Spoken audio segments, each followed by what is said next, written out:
আসসালামু আলাইকুম প্রিয় আপু ভাইয়ারা, শুরু করলাম নতুন দিনে নতুন আর একটা ভিডিও নিয়ে চলে আসলাম সবার সামনে। কেমন আছো সবাই? শরীর স্বাস্থ্য কেমন?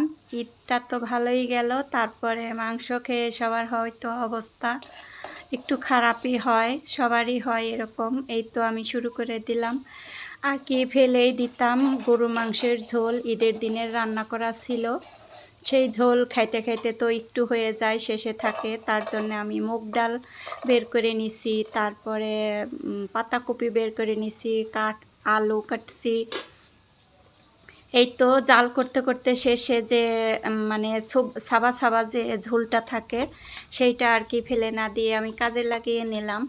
সে ভাত রান্না করব, তার তো কোনো তরকারি তো লাগবে, এজন্যে আর কি এইভাবে আমি একটা খিচুড়ি তৈরি করে নিলাম। সেটা আর কি সবাই পারবে, এইভাবে করে নিলে অনেকটাই ভালো লাগে, টেস্ট লাগে। কোনো মশলাপাতি ছাড়াই যদি গরু মাংসের ঝোলে সব ধরনের মশলাই তো থাকে, এজন্য আর কি কোনো মশলা ছাড়াই আমি খিচুড়িটা রান্না করলাম। এই তো আমি পাতাকপি আলু দিয়ে মাংসর ঝোল দিয়ে, তারপরে ডাউল 2 রকমের, মসুর ডাউল আর মুগ ডাউলের দুইটা মিশ্রণ করে তারপরে আমি তো কষিয়ে নিতেছি। কষানোটা হয়ে গেলে আমি চাউলটা ঢেলে দিব। এইভাবে রান্না করে নিলাম ঝটপট, 5 মিনিটে 10 মিনিটে যদি এইভাবে রান্না করা যায় তাহলে কতটা ভালো হয়, তাই না?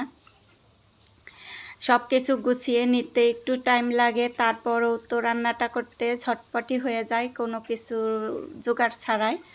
এই তো আমি চাউলটা ঢেলে দিলাম, আর সবাই তো বলছে যে কীরকম লাগবে। আমি বললাম যদি একবার খেয়ে দেখো তাহলে বলবা যে আবারও রান্না করো। এইরকম মজা আর কি, গরু মাংসের ঝোল দিয়ে যে কোনো কিছুই ভালো লাগে। তারপরেও তো নাবড়া নাবড়া খিচুড়ি, এটা তো আরোই ভালো লাগে। ভাতের চাউলের খিচুড়ি কে কে খাও? আমি একটু লটকা লটকা করে খিচুড়িটা রান্না করব আজকে। যেহেতু কোনো সবজি নাই, কোনো তরকারি রান্না করব না, তা তরকারি যা রান্না করতাম তা তো খিচুড়িতে দিয়েই দিলাম। আর এই খিচুড়িটা অনেকটা বেশ ভালো লাগে খাইতে। আর তোমরা এইরকম মাংসের ঝোল অনেকেই হয়তো ফেলে দাও যে শেষে কি করব, হয়তো কোনো কাজের লোককেও দিয়ে দাও। অনেক বড় ঘরের মানুষরা আছে, অনেক ধরনের মানুষ আছে যে শেষের হাড় থাকে, ছোট ছোট কচি কচি থাকে হাড়, ওইটা আর কি খেতে চায় না। তা এইভাবে একবার বানিয়ে খেয়ে দেখো, কিন্তু বারবার খেতে ইচ্ছা করবে যে কেন ফেলবো। আমার এই ভিডিওটা 3-4 দিন আগের করা ছিল আর কি, ভিডিওটা দেওয়ার মতো মন মানসিকতা ছিল না আর কি, ভুলেই গেছিলাম যে আমি একটা ভিডিওটা রেডি করে রাখছি, ভয়েস দেওয়ার কারণে দেওয়া হচ্ছে না। এই তো বাবার বাড়ির থেকে এসে আমি তো বিকেলবেলা গোসল করে আমি যে আমগুলা ঢেলে নিতেছি, ভালোবাসা আর কি ভাই ভাবির। এইটাই এর থেকে বোঝা যায় যে মায়ের পরে ভাবিরাই হচ্ছে আর কি ভালোবাসা দিতে জানে আর কি, যতটুকুই দেয়। তারপরও বাপের বাড়ির আমগুলা তো যদি ভালোবাসতো না বাসতো তাহলে কি আর পাইতাম? যেমন খাওয়াইছে তেমন আর কি দিয়েও দিছে। এই তো আমগুলা ঢেলে দেখে দিতেছি যে আমার ভাইয়ের বাসার আম, বাসা বাড়ি, তারপরও আম গাছ 3-4টা আম গাছ আছে বাসার সামন দিয়ে। সেই আম গাছে অনেক আম ধরছে, আর পরে সব সময়ই পড়তেই থাকে। আর এই তো আর কিছুটা ঝাঁকি দিয়ে পেরে দিয়ে দিছে সাথে, আর কয়েকটা কিনেও দিছে, কিনে এনে খাওয়াইছে, আবার গাছের তাও খাওয়াইছে। আমার মেয়ের জন্য আলাদা করেও আম দিয়ে দিছে। এই তো ছিল আমার ভিডিওটা আজকে।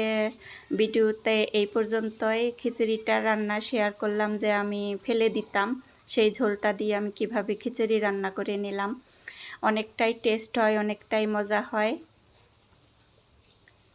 এখন পর্যন্ত ভিডিওতে যে যে আসো একটা লাইক দিতে ভুলে গেছো, প্লিজ একটা লাইক দিয়ে আমার ভিডিওটা কন্টিনিউ করো। আমরা সবাই সবার পাশে থাকবো, তাহলে না সবাই এগিয়ে যেতে পারবো। সব আমি পাকা সুন্দর সুন্দর আমগুলা দিয়ে দিছে। আম খেতে অনেকটাই মজা। এর আগের ভিডিওতে দেখিয়ে দিছিলাম যে আম দিয়ে মুড়ি খাইছি আমি, সেই আমগুলাই হচ্ছে এইগুলা আম। আমি এই ভিডিওটা শেয়ার করতে একটু দেরি হয়ে গেছে। এই তো আরও আম রয়েছে, এগুলাও আর কি ঢালবো। এদিকে আমার খিচুড়িটাও রান্না হয়েছে, শেষটুকু আর কি শেয়ার করতে পারি নাই, সবাই খাবার দাবারের জন্য ব্যস্ত হয়ে গেছিল, একটু রাতই হয়েছিল, তার জন্য ঝটপট কিছু করা যায় সেই অনুযায়ী আমি খিচুড়িটা রান্না করে নিলাম। রাত্রে তো খেতে হবে, আমি একটু বেশি করেই রান্না করছি যেহেতু সকালেও খাওয়া যাবে, সকালে আর নাস্তা তৈরি করব না। এইভাবে গরমের সময়ে অনেকটা ঝটপট কিছু রান্না করা যায় সেই অনুযায়ী আর কি দেখানোর চেষ্টা করছি।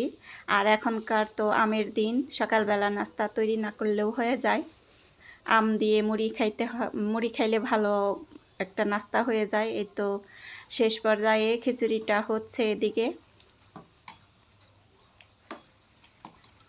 সবাই সবার পাশে থেকে সাপোর্ট করো। আজকে এই পর্যন্তই, ভালোবাসা রইল সবার জন্যে। এই তো শেষ পর্যায়ে আমি খিচুড়িটা যে হয়েছে আর একটু শুকাবে, তারপরে রেখে দিব।